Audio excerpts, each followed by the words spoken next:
नमस्कार विद्यार्थी मित्रांनो. मी प्राध्यापक ए. एन. डिंबर, इतिहास विभाग, सिन्नर महाविद्यालय. आपलं TYBA वर्ष 2021 या वर्षामध्ये स्वागत करतो. TYBAच्या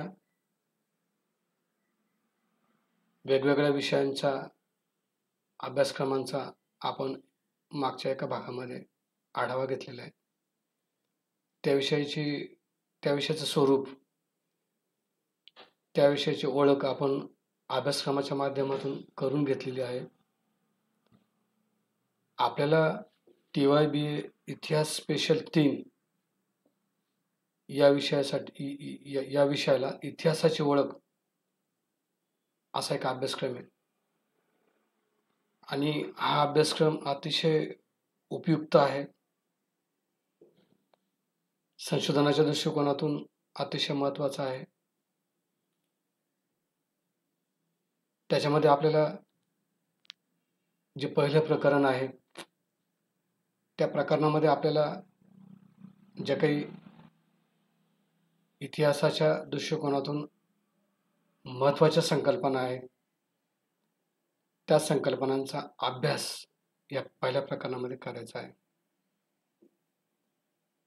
त्याच्यामध्ये ह्या ज्या वेगवेगळ्या संकल्पना ज्या आहे, खरं म्हणजे आपल्या पुढच्या अनेक प्रकरणांमध्ये त्या संकल्पनांचा आपल्याला संदर्भ पुढे आहेच. त्या संकल्पना जर आपल्याला अगोदरच समजलेल्या असेल तर कदाचित ते प्रकरण समजून घेण्यासाठी आपल्याला त्याचा फार उपयोग होईल. म्हणून पुढच्या प्रकरणांमध्ये त्या संकल्पना जरी येणार असल्या तरी त्याच्यापूर्वीच जर आपण त्या समजून घेतलेल्या असतील तर कदाचित आपल्याला ती प्रकरणं समजून घेणं फार सोपं जाईल. आता ह्या संकल्पनांचा अभ्यास का करायचा आहे तेच आपल्याला इथे बघायचं आहे. का आपण संकल्पनांचा स्वतंत्रपणे अभ्यास करतोय. तर साधारणपणे बघा, आपल्याला ह्या संकल्पना आपल्या समोर ज्या मी स्क्रीनवर आपण बघताय, इतिहास, बाह्यांग परीक्षण, अभिलेखागार, मौखिक इतिहास, कालगणना, मार्क्सवाद, नवमार्क्सवाद, आधुनिकतावाद, उत्तर आधुनिकतावाद, संरचनावाद आणि उत्तर संरचनावाद अशा निवडक संकल्पना आहे. त्याचा आपल्याला या प्रकरणामध्ये अभ्यास करायचा आहे.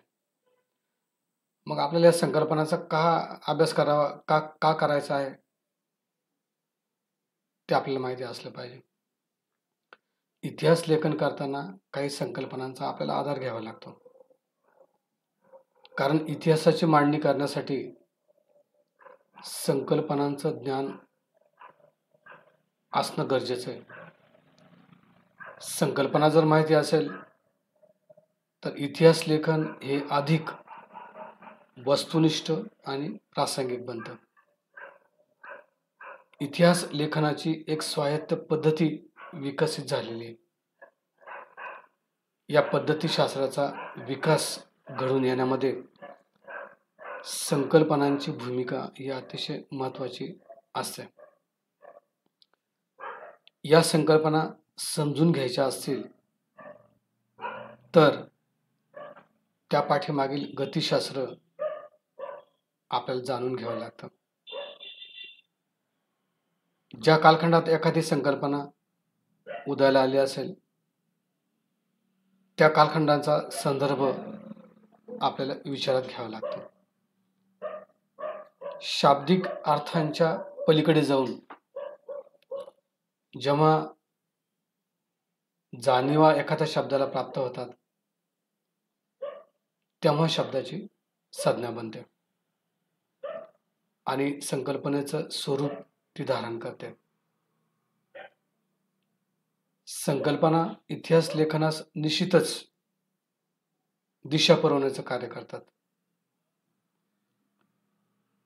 जसे मी सांगितले की इतिहास आहे, बाह्यांग परीक्षण आहे, अभिलेखागार आहे, मौखिक इतिहास आहे, कालगणना आहे, मार्क्सवाद आहे, नवमार्क्सवाद आहे, आधुनिकतावाद आहे, उत्तर आधुनिकतावाद आहे, संरचनावाद, उत्तर संरचनावाद, ह्या सगळ्या संकल्पना इतिहास लेखनशास्त्रामध्ये प्रमुख मानल्या जातात.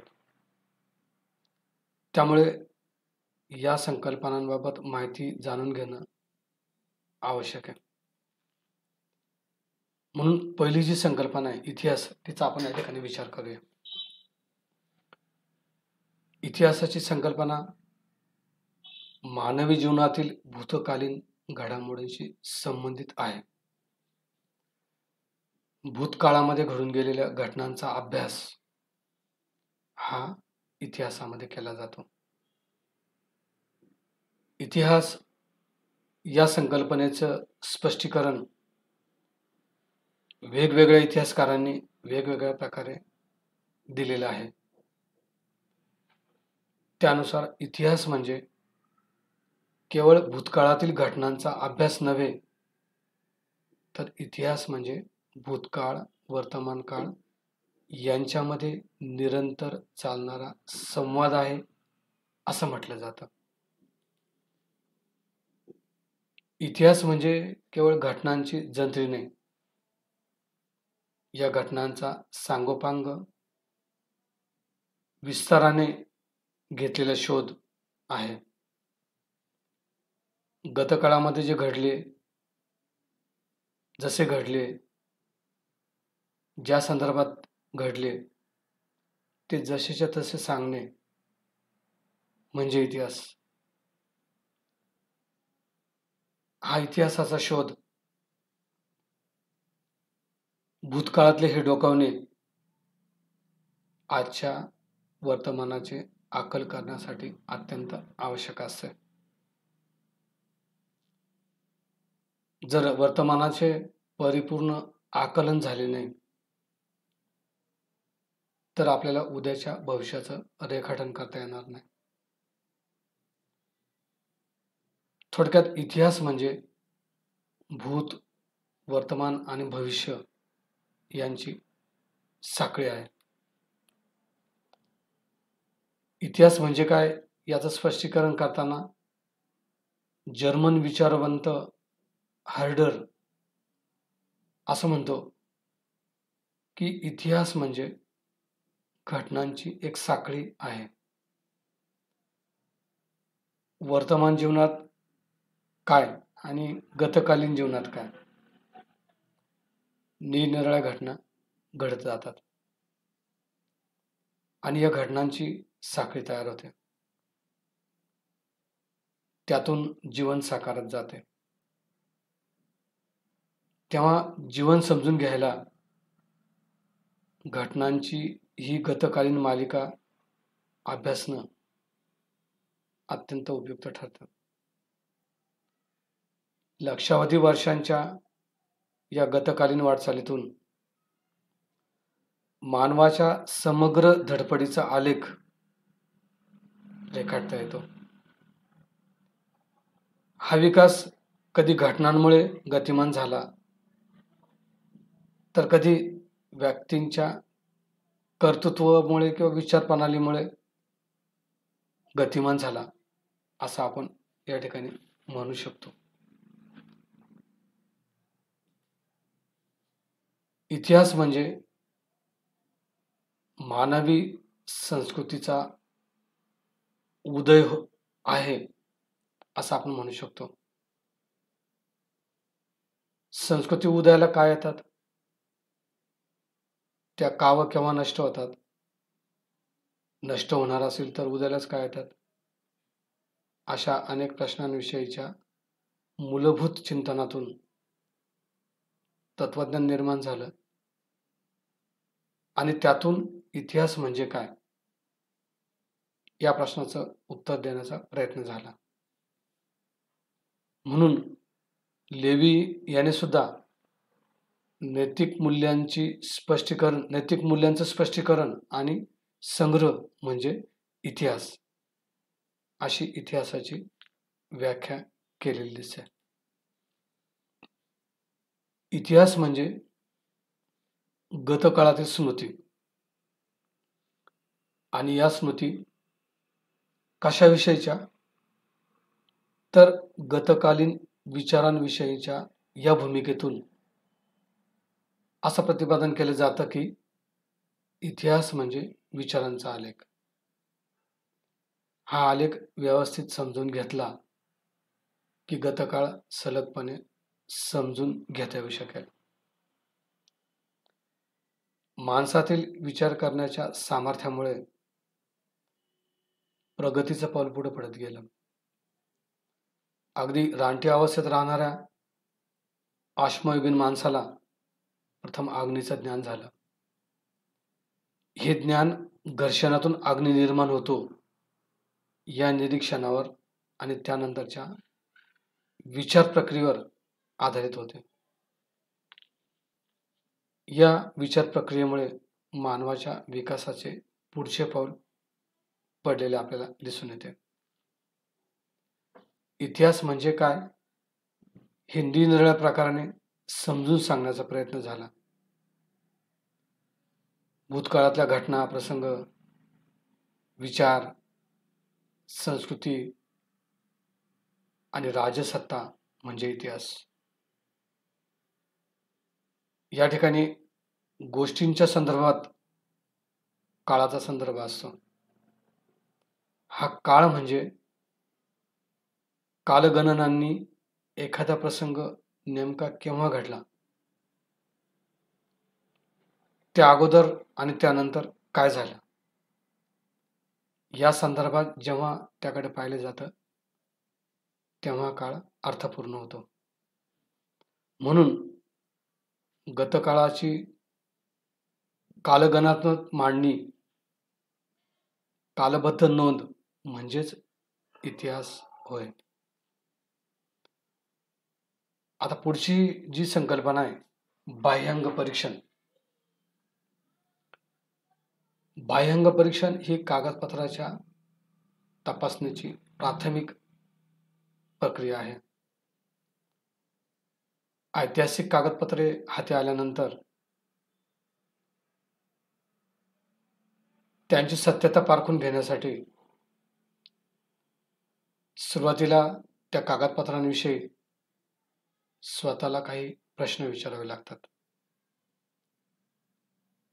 आणि या कागदपत्रांच्या खरेपणाविषयी शंका उपस्थित करून तपासणीला सुरुवात करायची असते. तर मग आपण त्या कागदपत्रांच्या खरेपणाच्या संदर्भात कोणते प्रश्न विचारले पाहिजे? तर संशोधनासाठी निवडलेल्या विषयासंबंधीचा तो कागद आहे की नाही, कागद मूळ स्वरूपात आहे की नक्कल आहे, खरा आहे की बनावट आहे, कागदाचा लेखक संशोधनाविषयीच्या काळाशी निगडीत आहे का, कागदात आलेले विषय संशोधनाविषयीच्या काळाशी सुसंगत आहे की नाही,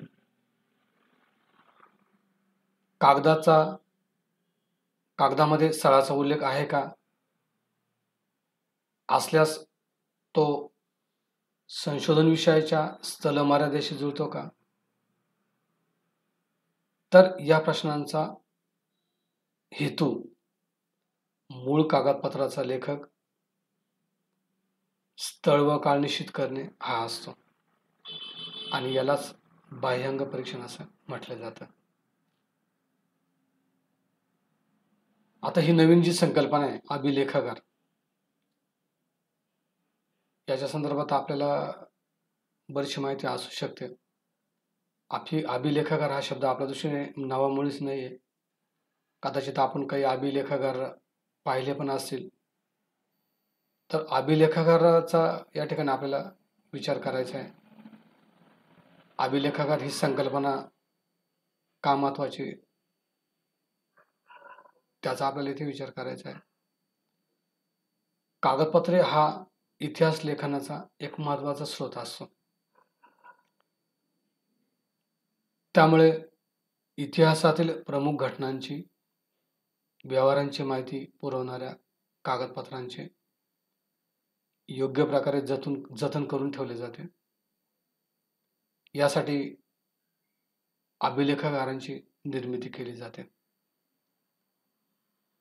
अभिलेखागारांमध्ये या सर्व कागदपत्रांचं रेकॉर्ड ठेवलं जातं. त्यांचं जतन केलं जातं.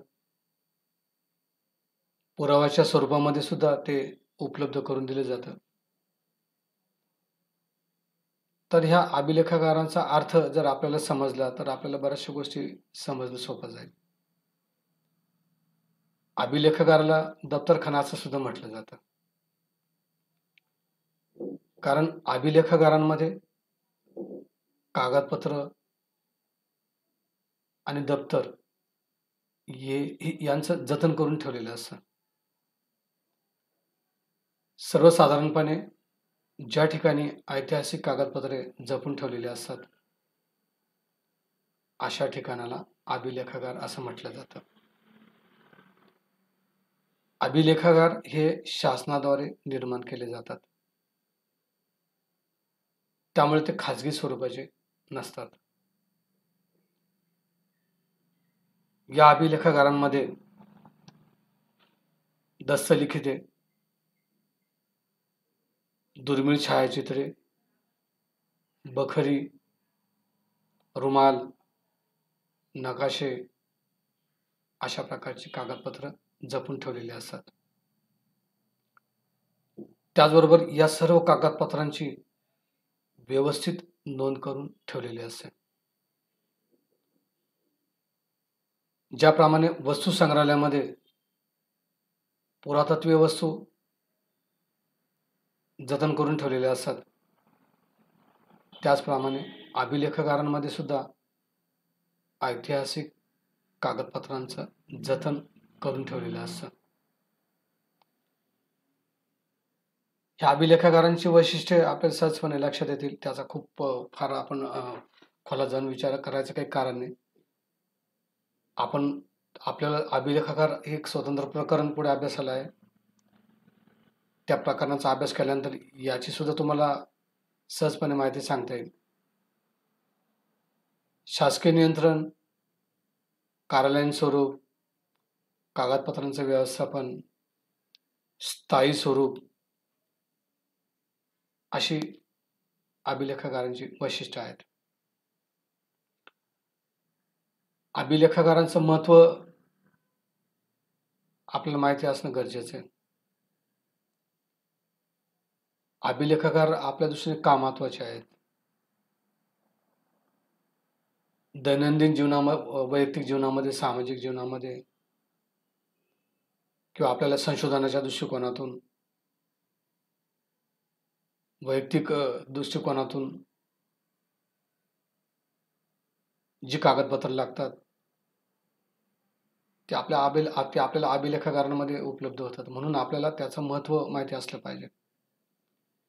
दुर्मिळ स्वरूपाची कागदपत्र उपलब्ध होण्याच्या दृष्टीने अभिलेखागारांना महत्त्व आहे. ऐतिहासिक संशोधनासाठी आवश्यक असणारी माहिती ही आपल्याला अभिलेखांद्वारे प्राप्त होते. शासनाच्या विविध योजनांची आणि कार्यपद्धतींची माहिती देणारी कागदपत्रे अभिलेखागारांमध्ये जतन करून ठेवली जातात. अभिलेखागारातील कागदपत्रे आणि रेकॉर्ड यांना प्रशासकीय दृष्ट्या सुद्धा अतिशय महत्त्वाचं स्थान आहे. विशिष्ट कालखंडाची माहिती प्राप्त करण्यासाठी दप्तरखान्यातलं दप्तर हे अतिशय महत्त्वाचं ठरतं. यानंतर पुढची जी संकल्पना आहे, मौखिक इतिहास.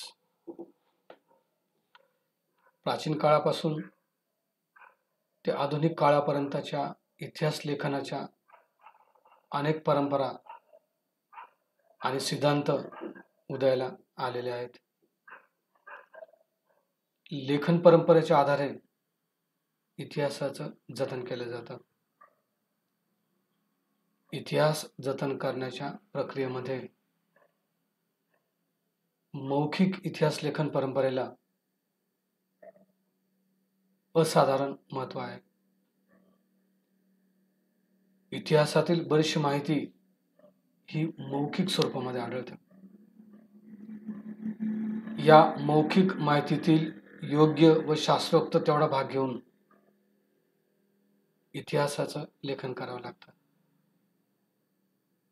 या इतिहास लेखन परंपरेमध्ये विश्वासार्हतेचं प्रमाण खूप कमी असतं.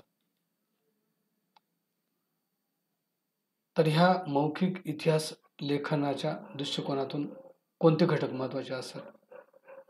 आता आपल्याला हे जर घटक आपण जर बघितले तर कदाचित आपल्या लक्षात येईल आपल्याला ह्या सर्व घटकांची माहिती आहेच. फक्त आपण त्याच्याकडे एक मौखिक इतिहास लेखन दृष्टिकोनातील घटक म्हणून बघायचं आहे. आता मौखिक या शब्दामध्ये या सगळ्यांचा अर्थ आलेला आहे. पूरक दंतकथा, आपल्या आजूबाजूला अनेक प्रकारच्या दंतकथा तोंडी स्वरूपामध्ये आपण अनेकांकडून ऐकत असतो. अनेक दंतकथा प्रचलित आहे. दंतकथा कशाला म्हटलं जातं ते पण आपल्याला माहिती आहे. अनेक आख्यायिका सांगितल्या जातात. आजही आपल्याला अनेक आख्यायिका, मग त्या पुराणासंदर्भातल्या असतील किंवा आणखी काही घटना प्रसंगांच्या संदर्भातल्या आख्यायिका आज पण सांगितल्या जातात. त्या तोंडी स्वरूपामध्ये असतात.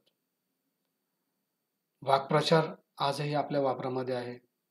अनेक प्रकारचे वाक्प्रचार हे परंपरेने आलेले ते तोंडी स्वरूपामध्ये आपण ऐकतो. पोवाडे आहेत, खंडकाव्य आहे, ऐतिहासिक म्हणी पण आहे, जे आपल्या आज पण दैनंदिन जीवनामध्ये आपण आज पण त्याचा उपयोग करतो.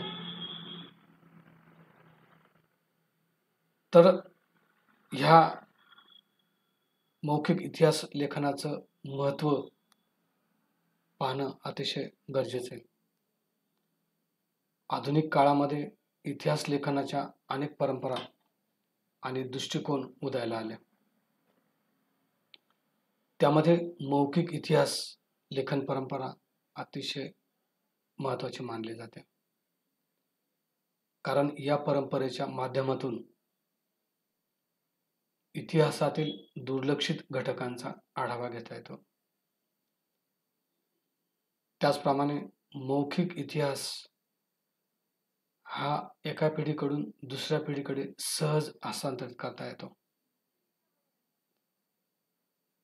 मौखिक इतिहासकारांना कागदोपत्री नोंदी जतन करण्यास मदत करतो.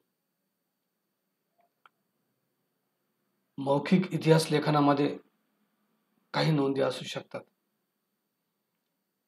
त्यामध्ये प्रामुख्याने मानवी स्मरणशक्तीच्या अनियमिततेचा समावेश होतो. परंतु इतर नोंदींच्या अनुपस्थितीत मौखिक इतिहास हा एक महत्त्वाचे साधन, ऐतिहासिक साधन म्हणून कार्य करतो. मौखिक इतिहास ऐतिहासिक विश्लेषणाला सखोलता, रचना, विशेष गुण आणि लक्षण प्रदान करतो. एक सामाजिक इतिहास म्हणून सरकारी नोंदींना अधिक तपशील टाकून आकर्षक करतो किंवा त्यातील उणिवा लक्षात घेऊन त्या दुरुस्त करण्यास मदत करतो. मौखिक इतिहासाद्वारे नवी पिढी ही जुन्या पिढीशी जोडली जाते.